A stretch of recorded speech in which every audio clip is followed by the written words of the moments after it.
do you think? It's not bad, is it? I made this. I actually made the entire thing. I had some help with the fiddly bits on here, but for the most part, I made this all of my own. Let's push it up a bit. I also 20 minutes of getting out of this jacket. Any problem? Buttons are very slow to get out of. Da, da, da, da. Do you like the lining? It's subtle and understated, isn't it? You'll see this again in a minute. Joseph, Joseph, Joseph and his magical, many coloured, whatever it is. What is it?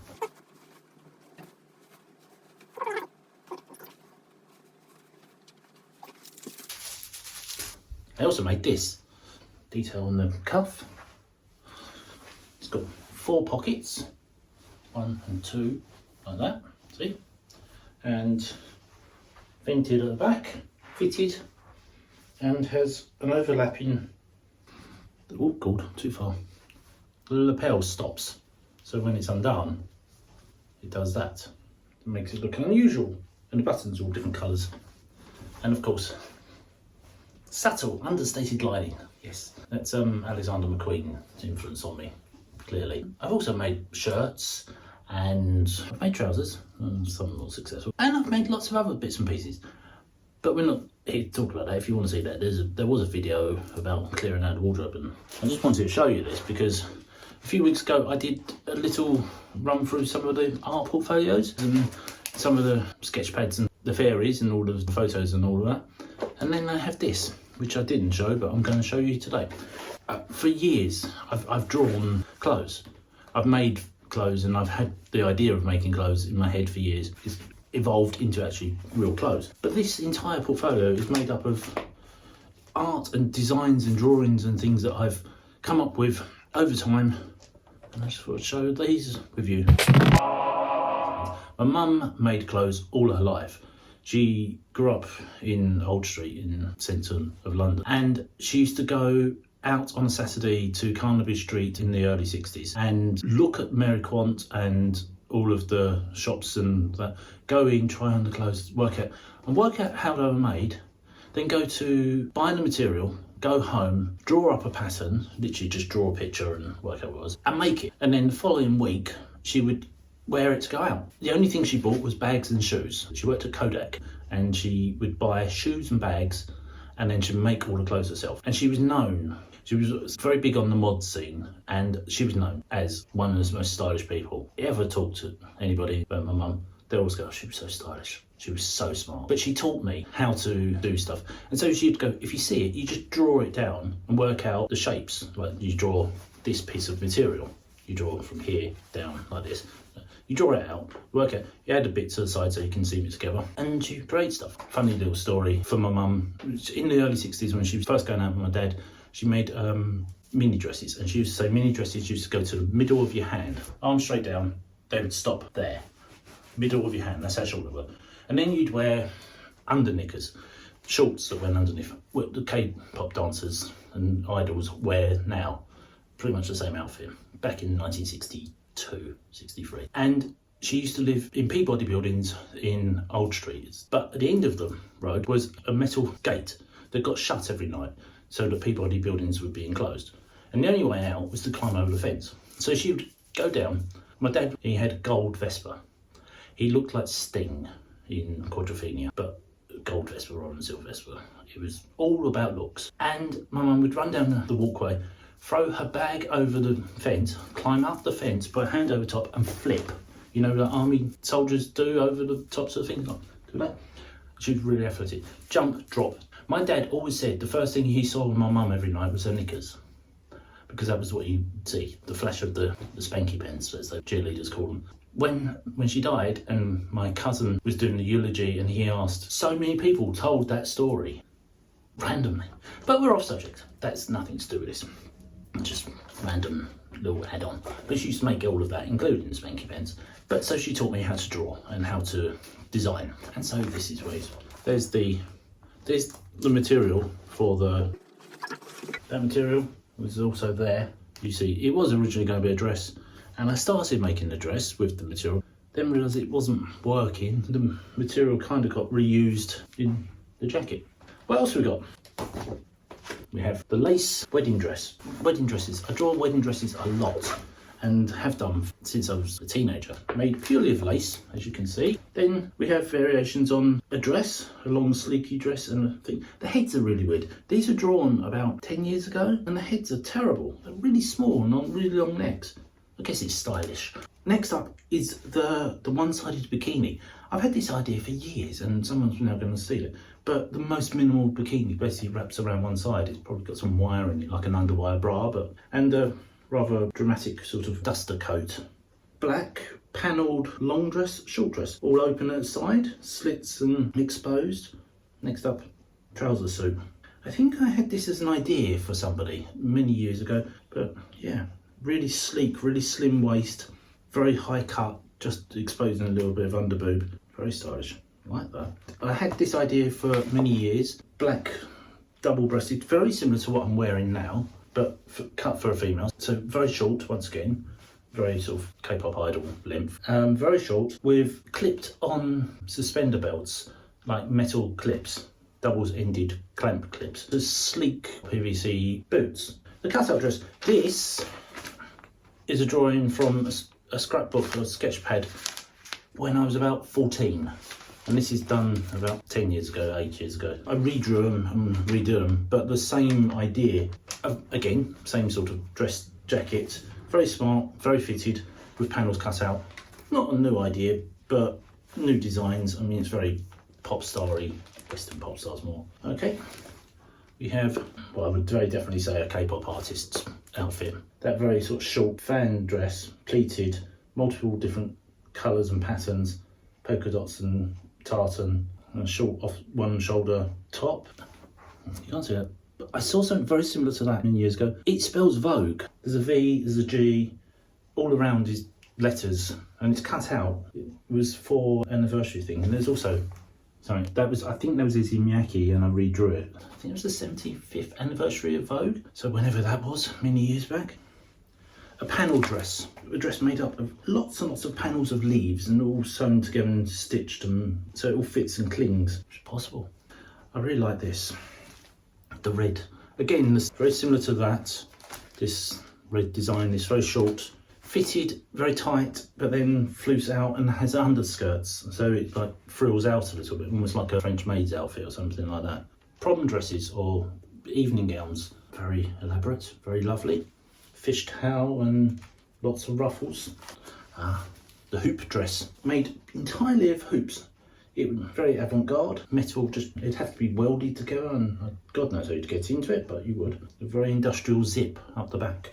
I had a dream, and I had a dream once, 2015, so 8 years ago. I had a dream about a couple getting married, and she wore an elaborate lacy dress, and the other bride wore this dress. Very different, very unusual, but I don't know who they were, I just had a dream about it. Wedding dresses. I think this was designed for somebody. Looks like Britt Romson. Double-sided 2/2 dress, high split, semi-sheer red side. A recurring theme. I've drawn this in comic books and things. I have a character called Sextress. She has sort of telepathic abilities to make people see her as they want to see her. And really, I want to see her like that. Oh, more elaborate things. Another panel interwoven strips dress and a very slinky catsuit. That's much better. Nice. Another fancy running model, another dream, another dress, very Bronte-esque, brought forward with some high splits and some tie-up stockings, or maybe boots. Again, another dream. I don't know what they were. They were characters from something. 3 variations on one outfit, very sort of post-apocalyptic. The problem is I never write down who these things are, and just assume I'm going to know forever. There's a series of books by Marissa Mayer called Scarlet, Cinder, Winter, Lunar Chronicles. And for all the characters, and I drew all the characters, and not very good, and you're not going to see them. But one character very clearly stood out to me and I loved, and that was Aiko. Aiko started off as a droid, like a BB-8 or something like that. But she had a consciousness, and they transferred her consciousness into different things. At one point, she was a ship, and she controlled the whole ship and well. But in her mind, in her consciousness, she was sexy and beautiful. So they bought her a sex droid, sex doll sort of thing, and put her consciousness in there. And that's what I envisioned. In an ice blue, slinky dress with royal blue hair and very dark skin. I've got a Pinterest board, which is all pictures of androids, and it is literally called In Search of Ico. That's the basic drawing. I just redraw everything off the same drawing and use the same template and then redraw it so they all look the same. They're all got the same style. It's not I just can only draw one thing. It's literally I'm using a template, and you can download them and use them. So if you have ideas and you want to draw them, search Cockis and you can find these templates, and then you can draw over top and draw designs on. I tried to make this for a friend, and I had this very definite idea. And it was fine, it just ended up being very, very tight, and it wasn't what was desired. Okay, so, jacket that I'm standing here telling you all is about and I'm wearing. I made it, as I said, and then the only bit I couldn't do at the time was the buttonholes. There's a certain way of doing the buttonholes, which you can get on industrial machines. You get buttonholes and they just literally go around and go boom, boom, done. I have a friend, Patrick, who is a lecturer at the Central St Martins. He now works for the BBC on one of his design programmes, and he offered to do the buttons for me. But in doing so, he took the jacket from me and he assessed it, and he wrote me an assessment, and he literally wrote down everything about it and said what it was like, and he gave me a passing grade. He was very impressed that it was the very first coat I'd ever made. I'd made shirts, I'd made trousers. Nothing very formal, nothing like this, and pretty much without much of a pattern, a bought pattern. I made the pattern up myself and designed it myself, and I drew it all out like this. And that's his assessment, scribbled out on a piece of paper, but he did say it would have passed. It was I got an 85%. There's some issues with the lining, slight puckers a little bit, and the sleeves are a little bit odd, hence the weird fold back, but it's not bad. I don't wear it this enough. I worked at my dad's funeral. It's kind of like Next up, that is a kimono. I made a kimono, and a kimono is the easiest thing in the world to make. It doesn't sound it, and it seems elaborate, and they're beautiful and really involved, but they are literally straight lines. Take a screenshot of that. That is the pattern for a kimono.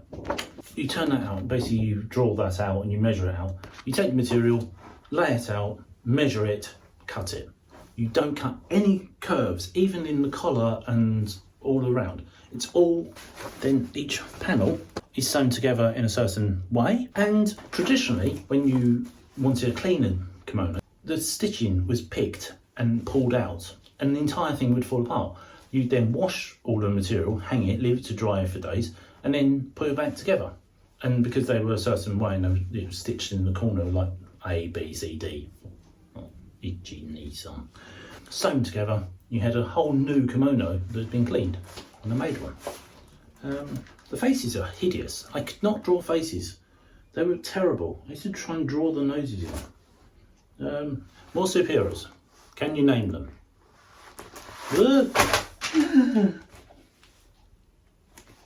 Okay, we'll come to those in a minute.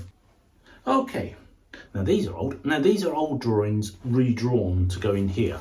That came from, can you name the film to which that was a character and that was an outfit?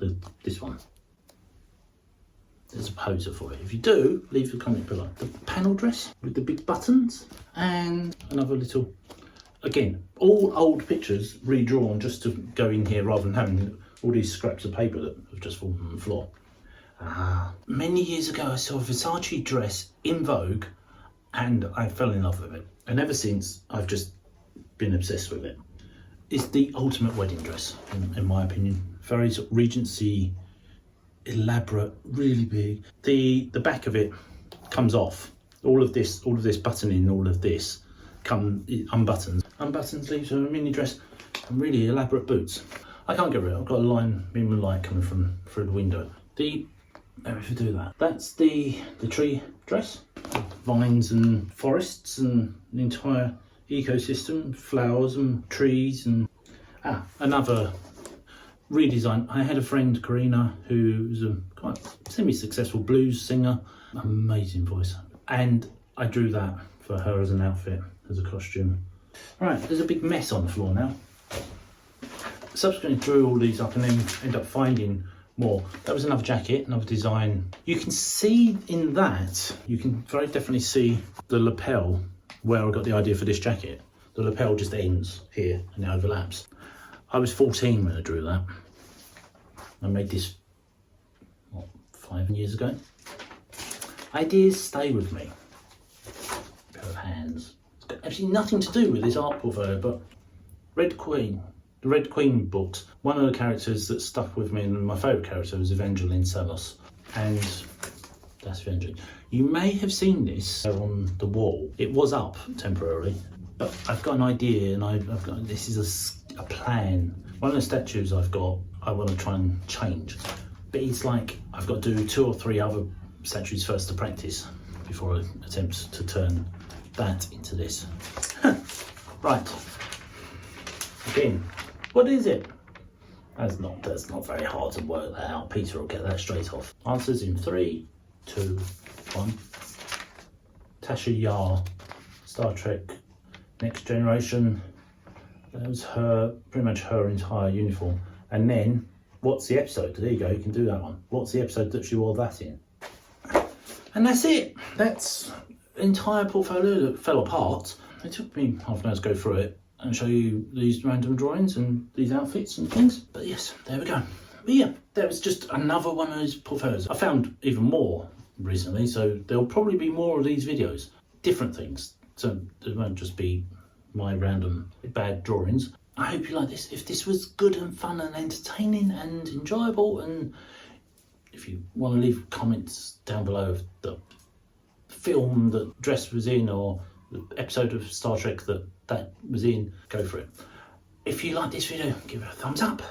And if you're not already and you like these wanders down memory lane and seeing my old artwork and my photos and so forth, as well as me making models and flow art and the occasional painting up there, I did it. Usually when I do that, I go over that one there, the Bob Ross thing. Things like that, all of those have been made in here and on London Creative. And if you like that, then you should come back each week for more. And I shall see you again soon.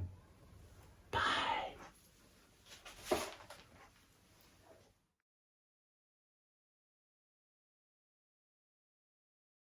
Stocking suspenders. Do like a bit of stocking suspenders. Okay, what have we got?